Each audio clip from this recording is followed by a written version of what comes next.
नबी अलैहिस्सलाम नूं मेराज किस वक़्त हुई, करान दा मकसद क्या, ये अंदर तारीख वाले ने बड़ा इख्तलाफ रखा है कि नबी अलैहिस्सलाम नूं मेराज अबू तालिब आप दी बीवी खतीजतुल कुबरा रज़ी अल्लाह तआला अन्हा दी वफ़ात और ताइफ के अंदर जिस वक़्त मेरे आका अलैहिस्सलाम नूं पत्थर मारे गए, मक्के वाले ने पहले जुल्म बड़े किए और उस बाद ताइफ के अंदर गए, ताइफ वाले ने अपना एक सिस्टम एक अपना तर्ज अमल से नबी अलैहिस्सलाम नूं पत्थर मारे, आप नूं लहू लहान किया गया। आप अलैहिस्सलाम वापस मक्के आए, आप बड़े गमगीन ने, परेशान ने। एक रवायत के अंदर ते नबी अलैहिस्सलाम दा बेटा इब्राहीम भी अल्लाह नूं प्यारा हो गया।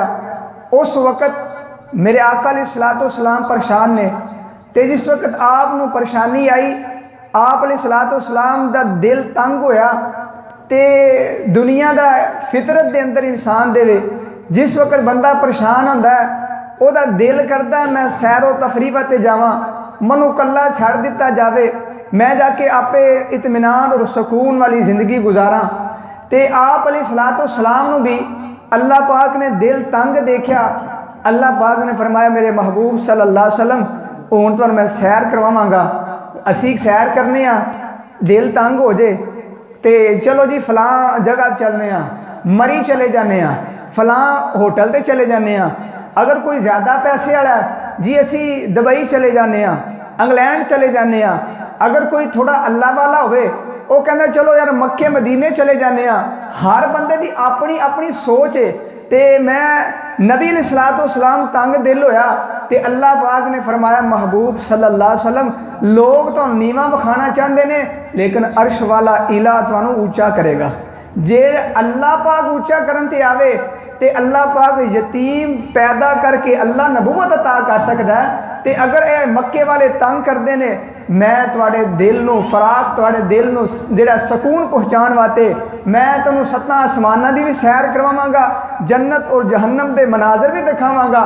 ते अल्लाह पाक ने अपने महबूब सल्लल्लाहु अलैहि वसल्लम नूं यानी आप हिजरत नूं 1 साल पहले आप अलैहिस्सलाम नूं मिराज करवाई गई है। और उस तो बाद मिराज किस महीने के अंदर, इख्तलाफ रमज़ान के अंदर, रबीउल सानी के अंदर और बाद में रजब के अंदर लिखा है और बाद में आख्या 27 रजब नूं।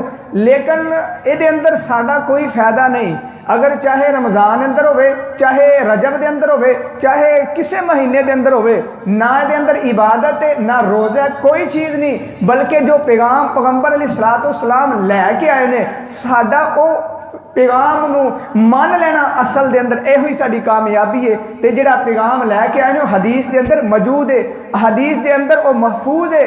तो जिहड़ा नबी अलैहिस्सलाम जिस रात गए ने या जिस महीने गए ने वो ना हदीस के अंदर सानू मिलती है ना कुरान के अंदर मिलती है। पता चलिया साडा उहदे नाल कोई तल्लक लैन देन नहीं, जिस चीज़ के नाल साडा लैन देन तल्लक है वो है नबी अलैहिस्सलाम दा पैगाम।